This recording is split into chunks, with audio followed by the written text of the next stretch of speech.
Before apps and daily horoscopes, before astrology became a casual topic at parties or something you'd scroll through on Instagram, there was a time when it was sacred, a tool of survival, a way to connect with the heavens.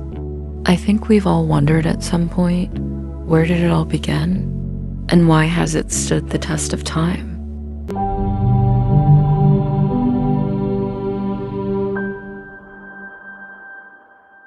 It's easy to think of astrology as a modern trend, but its roots trace back thousands of years to a time when the stars were humanity's map and guide. Cultures from across the world looked up at the same sky and wondered the same things. What's our place in this vast universe?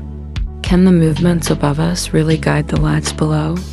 Some of the earliest forms of astrology began in Babylonia around 2000 BCE. They didn't see it as mere mysticism, but as a science, a system to predict the flood of rivers, the timing of harvests, even the rise and fall of kings.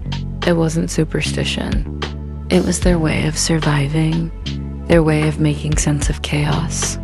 What's fascinating is that these early observations evolved, spreading to Greece, Egypt, India, and beyond.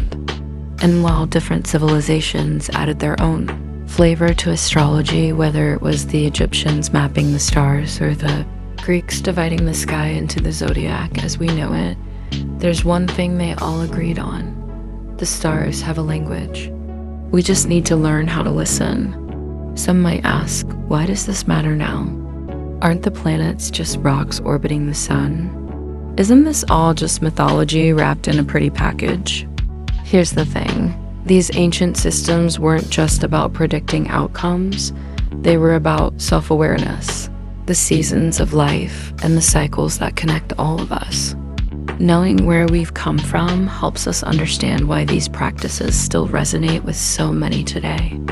I'll be honest, before I truly immersed myself in astrology, I thought it was just this quirky thing people turn to for fun. But learning its history and how deeply it's intertwined with humanity, it shifted my whole perspective. It's no wonder so many of us still look to the skies for answers. I know I do, especially on those days when life feels so uncertain. Do you know what part of the world your astrology comes from? Or how the beliefs you hold today might connect to ancient times? Let me know in the comments. I'd love to hear your story. This isn't just about the past. It's about learning how ancient wisdom can guide us today. And with that, I hope you join me on this journey as we dive deeper into the meaning, mystery, and magic of astrology. Hit that subscribe button and let's explore this universe together.